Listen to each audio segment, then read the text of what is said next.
Anda menyaksikan Market Outlook 2024 bersama saya Syarifah Rahma dan saat ini saya sudah bersama dengan Bapak Inarno Jayadi selaku Kepala Eksekutif Pengawas Pasar Modal, Keuangan Derivatif dan Bursa Karbon merangkap anggota Dewan Komisioner Otoritas Jasa Keuangan ataupun juga OJK.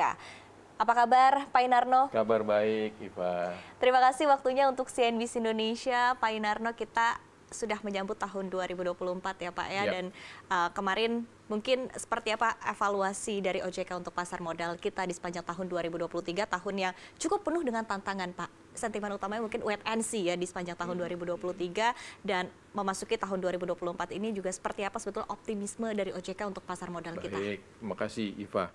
Jadi kalau kita lihat performance dari pasar modal kita, pasar modal kita di 2023 cukup bagus ya. Kita kalau misalnya ranking dari ASEAN itu juga kedua yang terbaik ya. Dan juga mungkin kalau kita lihat hari ini juga indeks itu juga sekitar 7.200 ya. Itu ada kenaikan sekitar 6% year to date. Jadi kalau dari sisi resiliensi indeks kita itu ya indeks harga saham gabungan kita itu cukup baik. Lalu bagaimana dengan fundraise-nya? Kita lihat bahwasanya saat ini fundraise-nya juga cukup baik di 2023 ya. Kita targetkan 200T dan ternyata kita bisa melebihi dari 200 dan sekitar 250T ya untuk 2023. SID mungkin ada sedikit di bawah ekspektasi ya. Kita setiap tahun mentargetkan 2 juta, saat ini sekitar 1,6-1,7 juta gitu ya. Tetapi kita memiliki target itu tidak tahun per tahun juga, tetapi kita sampai 2027 kita harapkan itu bisa mencapai 20 juta. Nah, kita harapkan bahwasanya taruhlah di tahun ini kita itu masih kurang ya, di tahun depannya mudah-mudahan kita bisa melebihi dari 2 juta gitu ya. Jadi so far on track gitu ya, so far on track dan bagus ya. Lalu juga kita lihat juga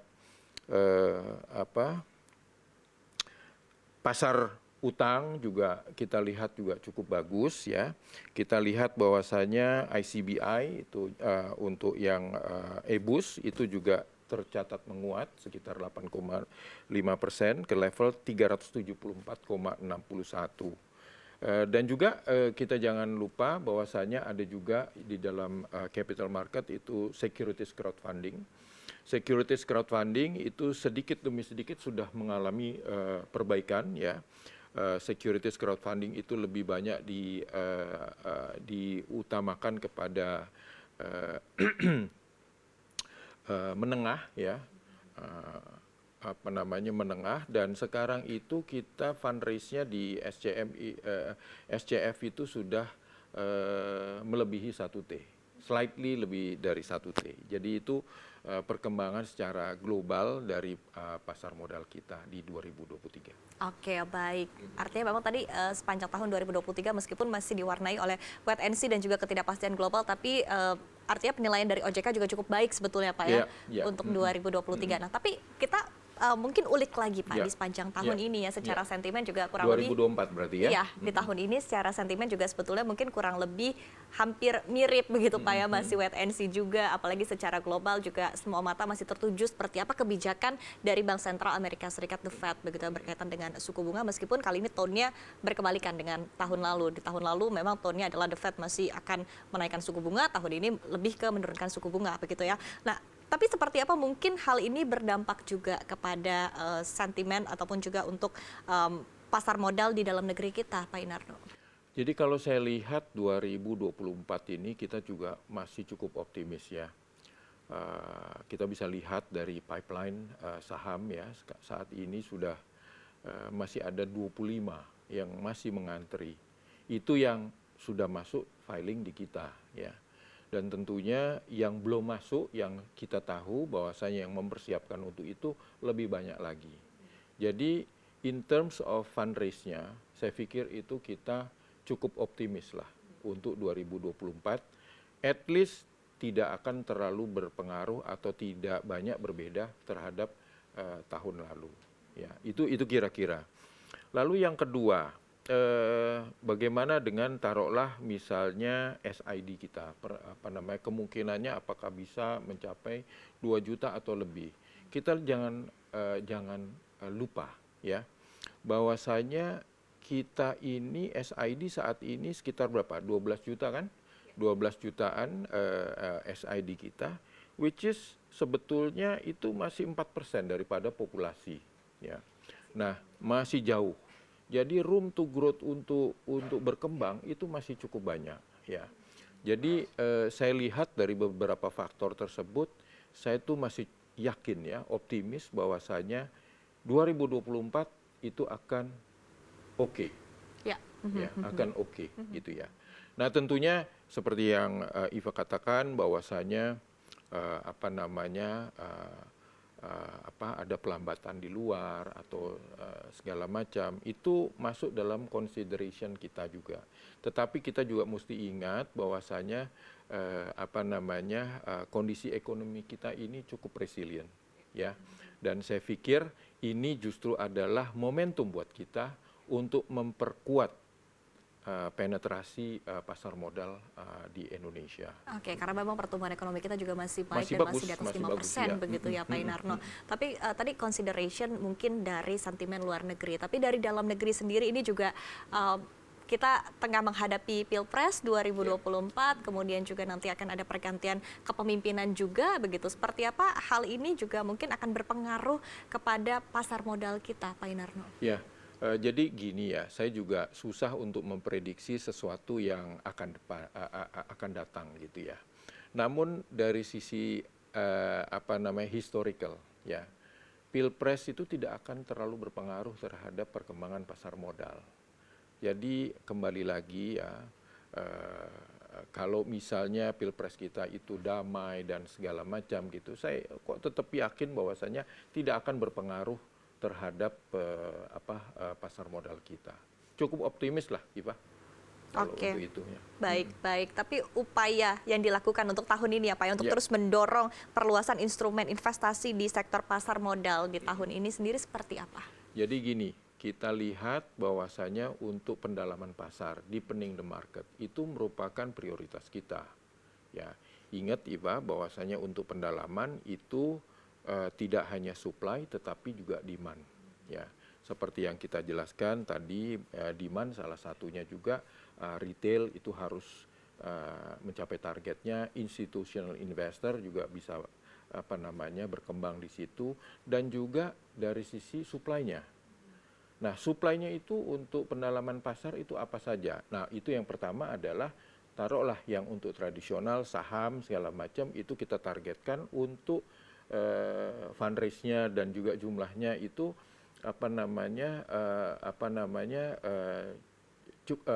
akan terus bertambah. Tapi di sisi yang lain, yang kita mesti pikirin adalah pendalaman pasar dari sisi supply-nya adalah liquidity-nya misalnya. Liquidity-nya juga harus kita naikkan. Nah, bagaimana cara-caranya? Itu masuk dalam roadmap kita sebetulnya. Ya, termasuk pendalaman pasar kita dan itu. Variasi produknya harus diperbanyak. Ya. Lalu juga investornya harus diperbanyak. Ya. Mungkin juga yang seperti Iva ketahui bahwasanya tahun kemarin kita ditambahin kan, ada bursa karbon, ada keuangan derivatif di dalam pasar modal kita. Nah, keuangan derivatif pun juga harus kita dorong. Itu untuk pendalaman pasar, untuk memperbanyak alternatif buat investor dalam berinvestasi.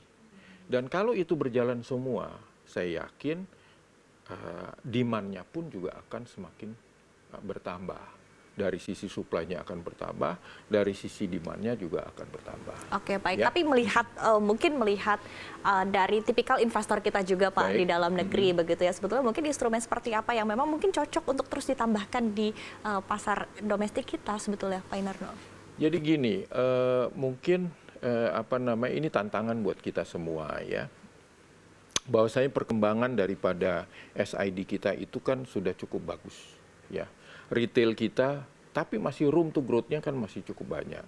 Lalu pertanyaannya adalah instrumen apa lagi, gitu kan? Nah, kita mesti melihat dari negara-negara tetangga, ya. Sebetulnya income stream daripada taruhlah itu bursa, itu bagaimana, ya? Ternyata, ya, yang kita mesti perlu untuk digging itu adalah yang di samping saham, tetapi yang derivatif itu perlu untuk dikembangkan. Nah ini kalau boleh saya akui gitu ya, saat ini kita dalam pengembangan ke situ, gitu ya.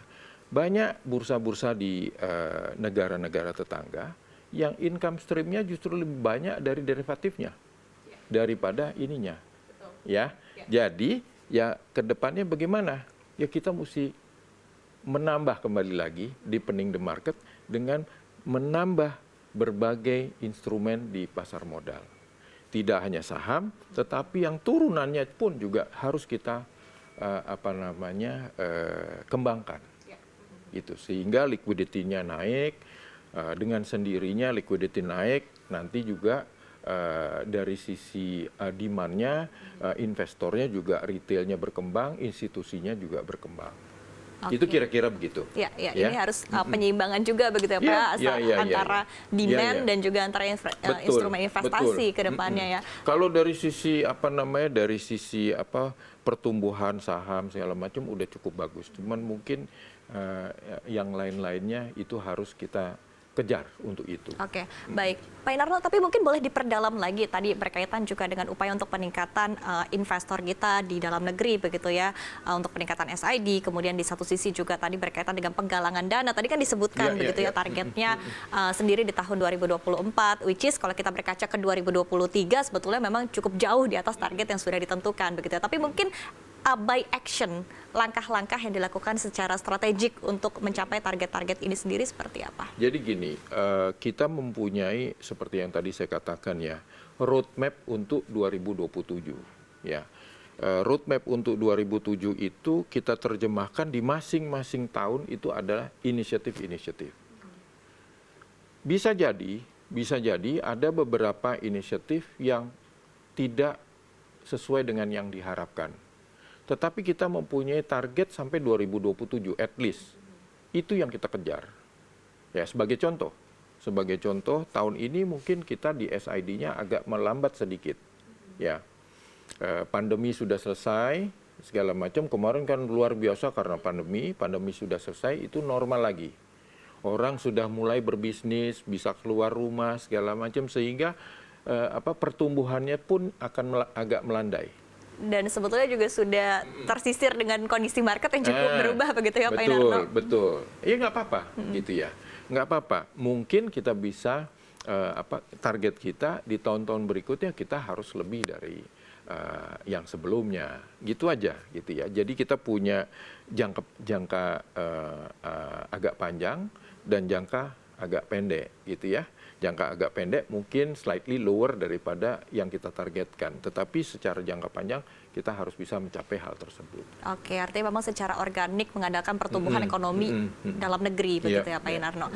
Baik, Pak Inarno masih banyak yang bisa kita bahas, namun kita akan jeda terlebih dahulu. Dan pemirsa jangan kemana-mana, tetaplah bersama kami dalam CNBC Indonesia. Kami akan kembali sesaat lagi.